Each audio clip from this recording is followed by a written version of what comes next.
Hello children, this is a complete module on full chapter reading and explanation of the chapter Glimpses of India. ये chapter first flight में है और class 10 CBSE NCERT English में। और इसके अंदर 3 stories हैं, a baker from Goa, Coorg and T from Assam. तो इस पूरे वीडियो में हम ये तीनों चैप्टर्स पढ़ेंगे, उनको समझेंगे, उसमें कौन कौन से पॉइंट्स हैं जो हमें मार्क करने या समझने हैं एग्ज़ाम्स के लिए, जिसकी टेस्टिंग हो सकती है। और हम देखेंगे कि उन कौन से उसका थीम है और उसका कैसे एनालिसिस करना है। So let's proceed. The first chapter is a baker from Goa. इसके अंदर 4-5 पॉइंट्स जो मेन आते हैं, मैंने यहाँ पे आपको आगे ही समरी की तरह मैं बता रही हूँ। इसमें बात आएगा कि हमने ये देखना है कि एक ट्रेडिशनल बिजनेस की क्या वैल्यू होती है। ये it becomes a culture of that location, और this has happened in Goa. वहाँ की जो बेकिंग की कल्चर है that is world wide famous, और वो ऐसी कल्चर बन जाती है which gives a nostalgic present में भी उसको बार बार लोग याद करते हैं।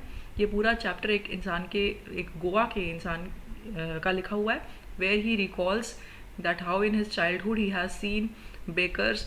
वहाँ की जो बेकिंग वहाँ की है, उनका स्टेपल फूड है बेक्ड फूड, वो किस तरह से उसको कंज्यूम करते हैं, कैसे पीढ़ी दर पीढ़ी जनरेशन्स हैं पूरी जो इस प्रोफेशन में हैं, और वो उन्होंने बचपन से बड़े होके उसी जनरेशन की फैमिली मेम्बर्स को इस तरह से घर घर आके बेकिंग प्रोडक्ट्स प्रोवाइड करते हुए देखा। तो ये सारा नॉस्टैल्जिया है। नॉस्टैल्जिया मतलब recalling memories of the past, pleasant memories, अच्छी मेमोरीज पास्ट की रिकॉल करते हैं। नेक्स्ट फोर्थ पॉइंट मैंने लिखा है childhood memories associated with the baker. तो वो ये भी आती हैं। ये सारे पॉइंट्स वो हैं जो आपको इसमें चैप्टर में कवर करने हैं। ट्रेडिशनल उनकी ड्रेस होती है, और baking in terms of monetisation as a profession, ये बिजनेस कैसा है। I have shown you some pictures over here. आप देखिए, ये है एक पुरानी, मेरे को ये गूगल से मैंने लिफ्ट किया पिक्चर्स, और इनमें है ये उनके ट्रेडिशनल जो बेक्ड प्रोडक्ट्स हैं, जो जो उनका स्टेपल फूड मैं बोल रही हूँ। This chapter is written by Lucio Rodrigues. This is a pen portrait of traditional Goan village baker. ये खुद भी बेकर के बारे में एक चैप्टर लिखा हुआ है उन्होंने।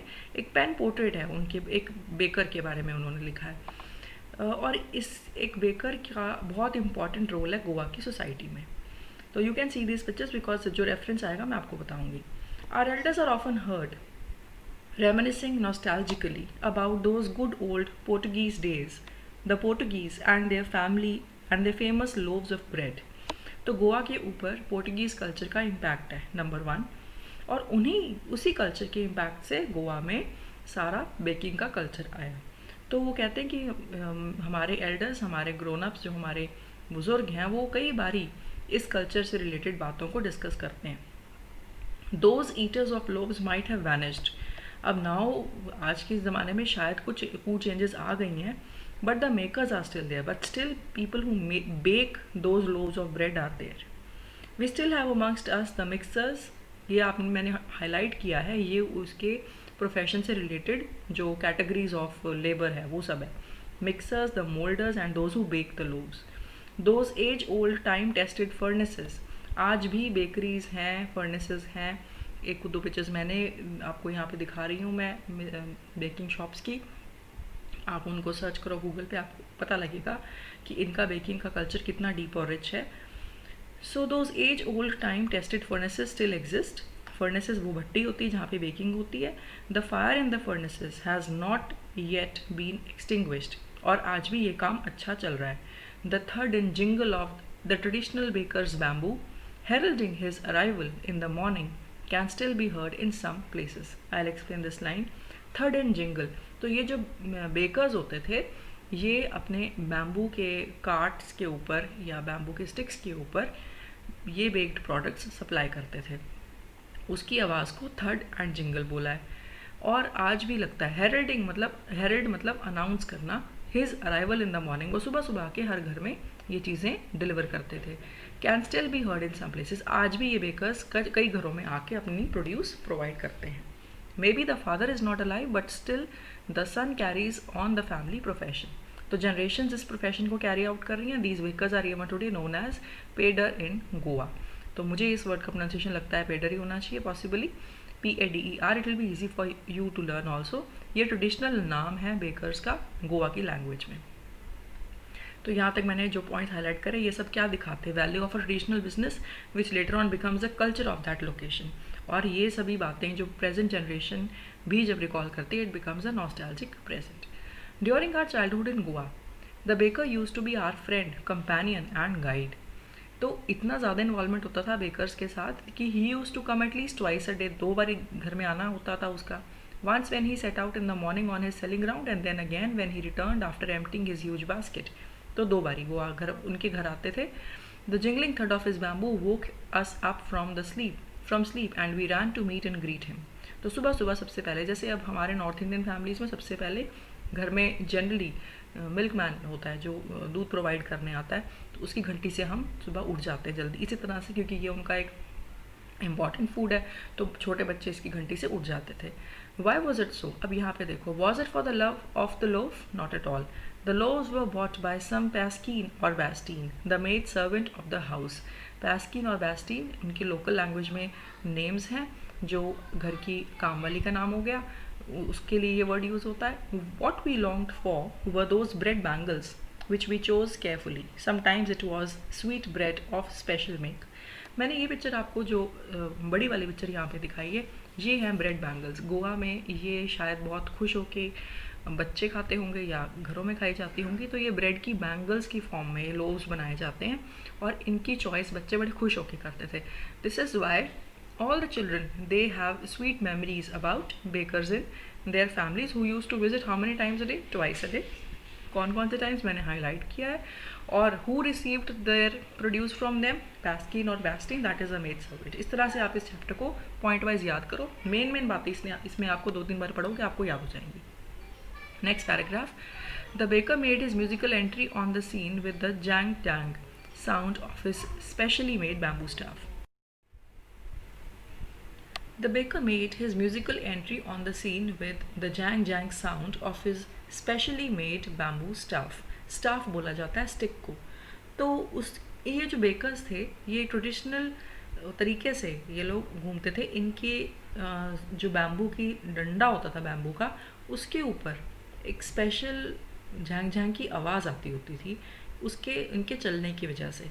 तो इस आवाज़ से दूर से पता लग जाता था कि बेकर आया। One hand supported the basket on his head and the other banged the bamboo on the ground.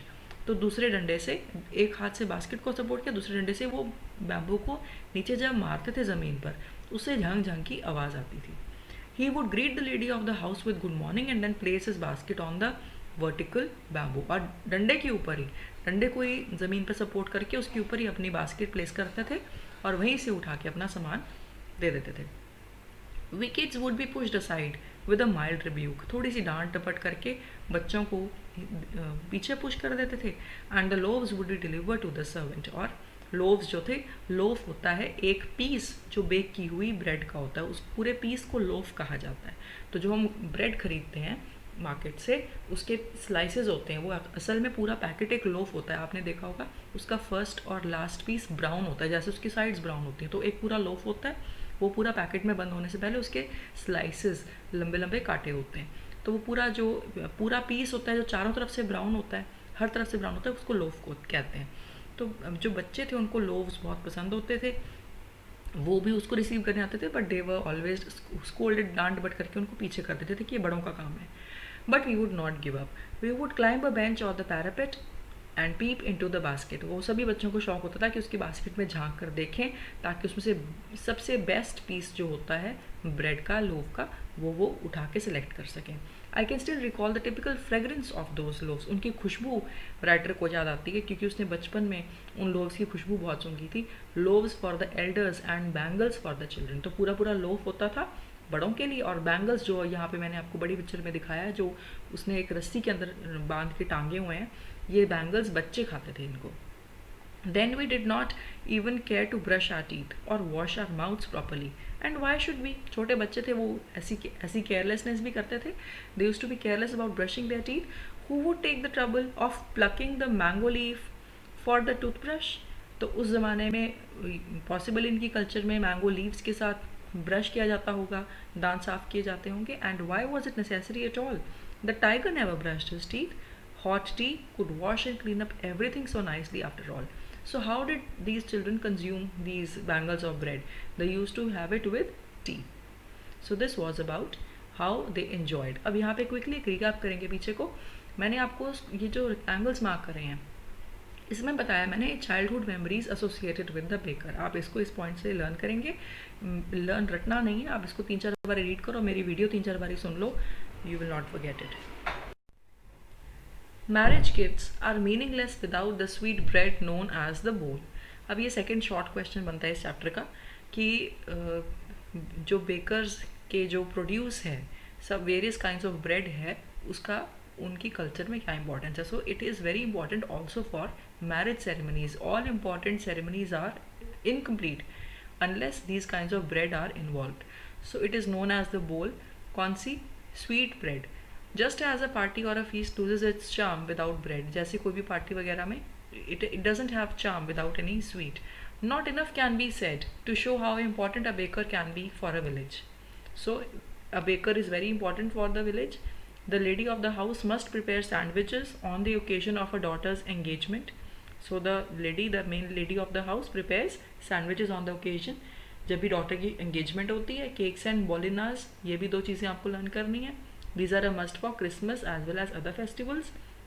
Thus presence of a baker's furnace in the village is absolutely essential. तो ये पूरे मैंने हाईलाइट किया bakers role in ceremonies and on festive occasions. The baker और bread seller of those days had a peculiar dress known as the kabai. ये next question आपका बनता है. जैसे आप सोशल साइंस पढ़ते हैं हर एक पैराग्राफ में से क्वेश्चन बनता है, ये चैप्टर पूरा वैसा है. आपको बस क्वेश्चन आंसर्स शॉर्ट आंसर्स ही मिलेंगे. तो कबाई उसकी ड्रेस है. It was single piece long frock reaching down to the knees. कैसे इसका स्ट्रक्चर होता है? 1 पीस होता है फ्रॉक के जैसा नीज तक का. In our childhood we saw bakers wearing a shirt and trouser which were shorter than full length ones or longer than half pants. So ऐसे उनकी ड्रेस होती थी, शर्ट एंड ट्राउजर जो कि फुल लेंथ ट्राउजर से छोटी और long pants half pant से लंबी. Even today anyone who wears a half pant which reaches just below the knees invites a comment that he is dressed like a pader. The baker usually collected his bills at the end of the month. अब यहाँ पे आएगी बात monetization की कि इनके profession की income कैसी थी. तो eight the end of the month महीने के महीने वो पैसे इकट्ठे करते थे घरों से जहाँ पर वो ब्रेड प्रोवाइड करते थे. Monthly accounts used to be recorded on some wall in pencil. घर की लेडीज़ पुराने घरों में पुरानी जो बहुत एजुकेटेड लेडीज़ नहीं होती थी वो दीवार पे लिखा हुआ कभी गुम नहीं होता, इसलिए वो दीवार के ऊपर ही हिसाब लिख लेती थी बेकर का. Baker was indeed a profitable profession.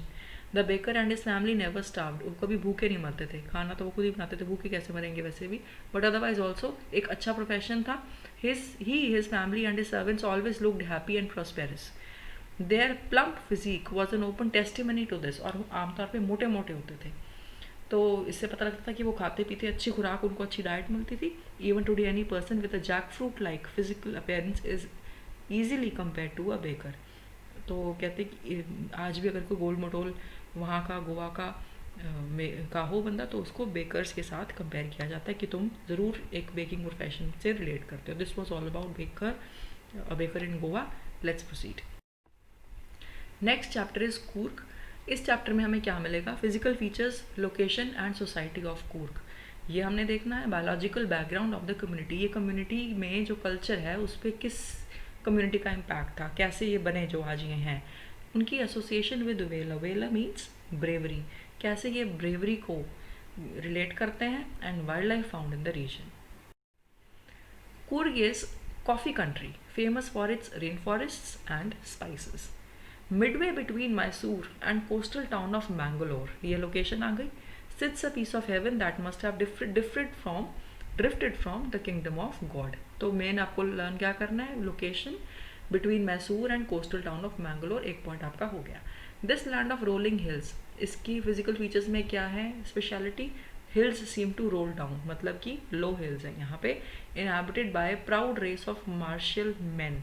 Men are martial means they are trained for war-like activities. Beautiful women and wild creatures. तो ये 3 चीज़ें इसके लोकेशन के लिए फीचर्स में आ गई. कूर्ग और Kodagu, the smallest district of Karnataka. ये उसका नेक्स्ट फीचर है. Smallest district in Karnataka. Evergreen forest है यहाँ पे. स्पाइसेस एंड कॉफ़ी प्लांटेशंस भी यहाँ पर बहुत हैं. ये 3 चीज़ें आपने लर्न करनी है. Evergreen forest cover 30% of it. During monsoons, it pours enough to keep many visitors away. People don't go there because it is very rainy. A lot of rainfall during monsoon. The season of joy commences from September and continues till March. क्योंकि मार्च के बाद अप्रैल आता है तो इनके पास फिर से गर्मी और मानसून आ जाता है. Weather is perfect with some showers thrown in for good measure. The air breathes of invigorating coffee estates and colonial bungalows stand tucked under tree canopies in prime corners. तो मेन लाइन ये थी कि इसके अंदर अच्छा weather कब होता है, विजिटर्स आते हैं बहुत सारे सितंबर टू मार्च, और कॉफ़ी बहुत अच्छी कॉफ़ी की सेल है, कॉफ़ी यहाँ की फेमस है. The fiercely independent people of Coorg are possibly of Greek or Arabic descent. अब इस कम्युनिटी को माना जाता है कि ये कम्युनिटी आई है यहाँ पे या तो ग्रीक्स से या अरबिक अरेबियंस का डिसेंट है.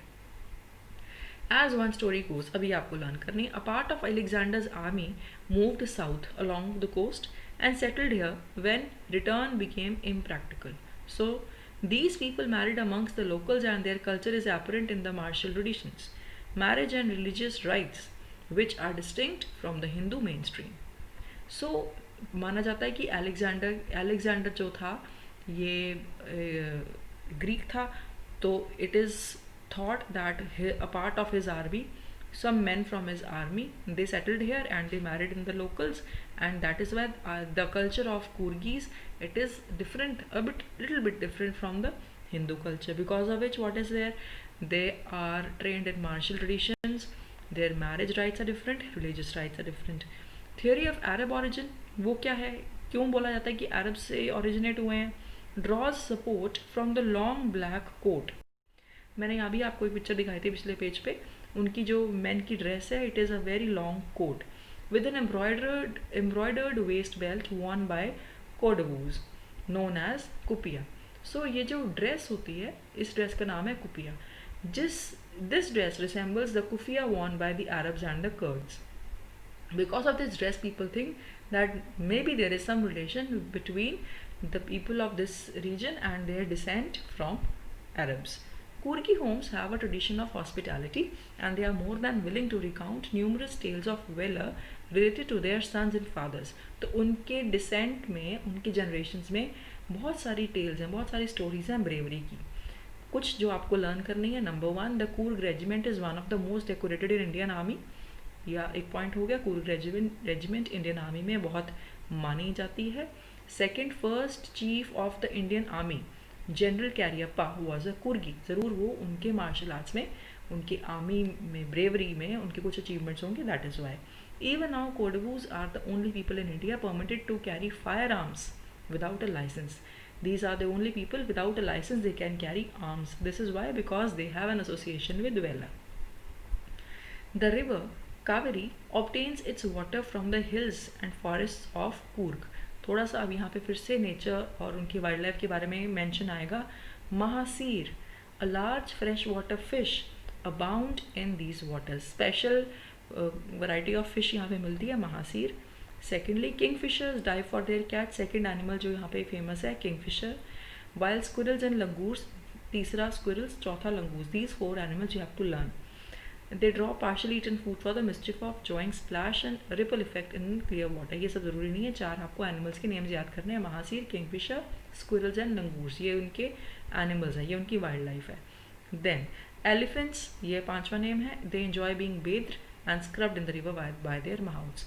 5 नेम्स ऑफ वाइल्ड लाइफ अपने लर्न करने हैं. The most laid back individuals become converts to the life of high energy and adventure with river rafting, canoeing, rappelling, rock climbing and mountain biking. These are the sports which are offered in to tourists in these natural you can say features. So you have to learn this also. I am repeating: river rafting, canoeing, rappelling, rock climbing and mountain biking. ये 5 हो गए, ये आपको learn करना है. Numerous walking trails in this regions are favorite for trekkers. चलो ये trekking में ही आ जाता है वैसे. You can add trekking to it. अब birds, bees, butterflies are there to give you company. Macaques are a category of monkeys. Macaques, Malabar squirrels, langurs and slender lories keep a watchful eye from the tree canopy. I do, however, prefer to step aside for wild elephants. सो ये कुछ और animals के names लिखे हैं इन्होंने, आप उन्हीं में ये ऐड कर लो। Macaques, that's it, squirrels and langurs आप कर चुके हैं। The climb to the Brahmagiri hills brings you to a panoramic view of the entire misty landscape of Coorg. Brahmagiri hills भी इस रीजन में आते हैं। अगर आप इस हिल पे जाओगे तो ऊपर जाके आपको पूरे के पूरे कूर्ग बहुत सुंदर पेनोरमिक, बड़ा ब्यूटीफुल और वाइड व्यू नज़र आता है। A walk across the rope bridge leads to the 64-acre island of Nisargdhama. Running into Buddhist monks from India's largest Tibetan settlement at nearby Bailakuppe is a bonus. तो 2-3 उन्होंने important physical features बताए हैं। Important you can say these may be tourist places. एक तो है Brahmagiri hills, then island of Nisargadhama, ये कहाँ पर है, ये 64 एकड़ आइलैंड है जो कि रोप ब्रिज से इस तक हम पहुँच सकते हैं। तीसरा पॉइंट आपने लर्न करना है, टिबेटन सेटलमेंट है वहाँ पर एक, उसका एरिया का नाम है बायलाकुप्पे, BYLAKUPPE। तो ये 3 नाम आपने याद करने हैं। इस बायलाकुप्पे में क्या क्या है, it is India's largest Tibetan settlement, number 1। Over here Buddhist monks live, दूसरा पॉइंट। तीसरा, the monks in red ochre and yellow robes, ochre भी एक ऑरेंजिश सा कलर होता है रेड जैसा, red ochre and yellow robes में ये बुद्धिस्ट मॉन्क्स यहाँ पे रहते हैं। And these are amongst the many surprises that wait to be discovered by visitors searching for the heart and soul of India. ये 3 पॉइंट्स थे right here in Coorg. So this was all about Coorg. Let's proceed to the next chapter, tea from Assam. ये story एक story form में है। इस chapter में बहुत ज़्यादा कुछ डिफ़िकल्ट तो है ही नहीं। प्रांजल एंड राजवीर 2 लड़के हैं जो जिनमें से जो एक बच्चा है यहाँ पे असम का है और एक बच्चा विजिटर है। तो वो जो विजिटर है वो देखना चाहता है कि असम के टी प्लांटेशंस कैसे हैं। तो जब वो एक्सप्लोर करना शुरू करता है तो हमें पता लगता है Chinese myth associated with origin of T, ये एक पार्ट आएगा, हम लर्न करेंगे Indian legend about origin of T. और हम देखते हैं कि राजवीर इज़ वेरी एक्साइटेड, और राजवीर क्योंकि दिल्ली का है, वो विजिटर है, he has no relation with tea farming, even then he seems to know more than Pranjal about tea plantation. तो हम ये देखते हैं कि समटाइम्स जो चीज़ हमारे घर की होती है we do not give it that importance, जो आउटसाइडर्स होते हैं उनको उसमें ज़्यादा इंटरेस्ट होता है। So let's begin. Pranjal, a youngster from Assam, is Rajveer's classmate at school in Delhi. So Pranjal's father is the manager of a tea garden in Upper Assam, and Pranjal has invited Rajveer to visit his home during the summer vacation. Chai garam garam chai, a vendor called out in a high-pitched voice. ये लोग कहाँ पे, ये भी train में बैठे हैं। He came up to the window and asked, "Chai saab, give us 2 cups." Pranjal said. They sipped the steaming hot liquid. Almost everyone in their compartment was drinking tea too. Do you know that over 80 crore cups of tea are drunk every day throughout the world? Rajveer said. Whoo!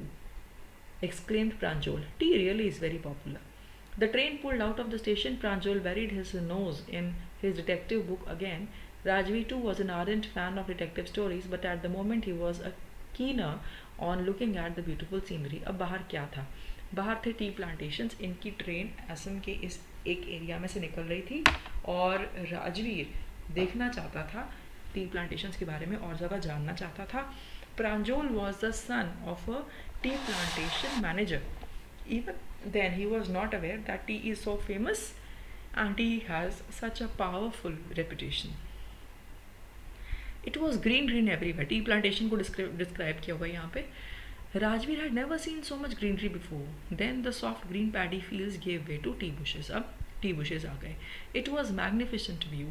Against the backdrop of densely wooded hills, a sea of tea bushes stretched as far as the eye could see. So हम यहाँ से क्या पता लगते हैं, plantation को कैसे describe करेंगे? Plantations are very vast areas on which tea plants are planted. Number 1. Then dwarfing the tiny tea plants were tall, sturdy shade trees, and amidst the orderly rows of bushes, busily moved doll-like figures. अब मैंने यहाँ पे 2 pictures दिखाई हैं आपको। Tea plantation में workers काम कर रहे हैं, and the way they are dressed, their heads are covered and they have a string of their basket above their heads. उनके सिर के ऊपर से स्ट्रिंग जा रही है एक बास्केट की, और वो दूर से देखने में डॉल्स लगती हैं क्योंकि वो बहुत धीरे धीरे से काम कर रही हैं, और डॉल्स जैसी फिगर्स काम करती हुई लगती हैं एक बड़े से ग्रीन से एरिया में। In the distance was an ugly building with smoke billowing out of tall chimneys. Hey, a tea garden, Rajveer said excitedly. अब राजवीर बहुत खुश था टी गार्डन देख के.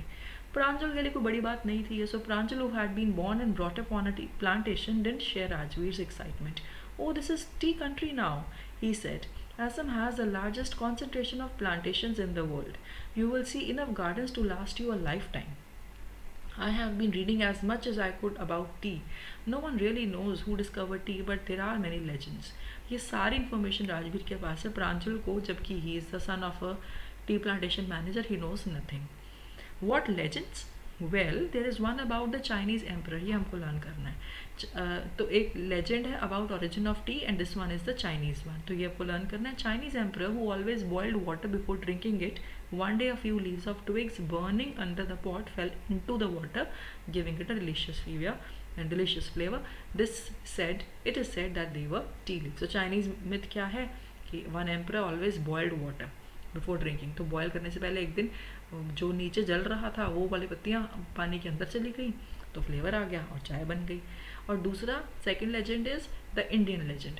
Bodhidharma, an ancient Buddhist ascetic, cut off his eyelids because he felt sleepy during meditations. तो ये legend है बोधिधर्मा के बारे में. उन्होंने अपनी आईलिड्स को काट दिया. आईलिड्स होती हैं आंखों की पलकें, उनको काट दिया because he was feeling sleepy. नींद आ रही थी मेडिटेशन करते time. 10 tea plants grew out of the eyelids. उनमें से आईलिड्स में से जब उन्होंने काट के उनको फेंक दिया तो टी के प्लांट्स उगाए. The leaves of these plants then when put in hot water and drunk banished sleep. तो ये ऐसे प्लांट्स हैं, इनको जब भी पानी में उबाल के पियो तो नींद नहीं आती. And we all know tea is taken whenever you are feeling sleepy. It increases your anxiety levels and then you become very very fresh. I can't say anxiety levels but it makes you fresh definitely. इसमें होती है caffeine जो हमें fresh कर देती है दोबारा से. Tea was first drunk in China, Rajveer said, as far back as 2700 BC. तो सबसे पहले चाइना में ली गई और before Christ 2700 years before Christ सबसे पहले कंज्यूम की थी. In fact words such as tea, chai and chini are from Chinese. Tea came to Europe only in 16th century and was drunk more as medicine than as a beverage. तो ये भी some facts about tea have been given. ये भी आपको. अब ये सारी की सारी बातें किसको पता है? राजवीर को पता है. But Pranjal knows nothing. So the train clattered into Mariani Junction. The boys collected their luggage and pushed their way to crowded platform. Pranjal's parents were waiting for them. Soon they were driving towards the Khyberry, the tree garden managed by Pranjal's father. An hour later, car veered sharply off the main road. They crossed the cattle bridge and entered the Khyberry tea estate. And on both sides of gravel road were acre upon acre of tea bushes. हर तरफ tea plantations थी, all neatly pruned to the same height. Groups of tea planters, tea pluckers with bamboo baskets on their backs. जो ये baskets लटकाती हैं tea plantation workers, they are bamboo baskets, bamboo की बनी होती हैं. Wearing plastic aprons were plucking the newly sprouted leaves. और वो छोटे छोटे पत्ते जो होते हैं ठीक है वो उठाती हैं. Pranjal's father slowed down to allow a tractor pulling a trailer load of tea leaves to pass. This is the second flush or sprouting period, isn't it, Mr. Barua? Rajveer asked. It lasts from May to July and yields the best tea. अब देखो राजवीर ने कितना कुछ पढ़ा हुआ था, उसको ये भी पता था कि इस मौसम में जो मई टू जुलाई जो होता है बेस्ट टी निकलती है और सेकंड पीरियड होता है, सेकंड स्प्राउटिंग पीरियड होता है. यानी कि ये सेकंड टाइम होता है जब न्यू लीव्स पैदा होते हैं और न्यू लीव्स को ही यूज़ किया जाता है टी लीव्स बनाने के लिए. जो चाय की पत्ती उसको सुखा के चाय की पत्ती बनाया जाता है. You seem to have done your homework before coming, Pranjal's father said in surprise. Yes, Mr. Barua, but I hope to learn much more while I'm here.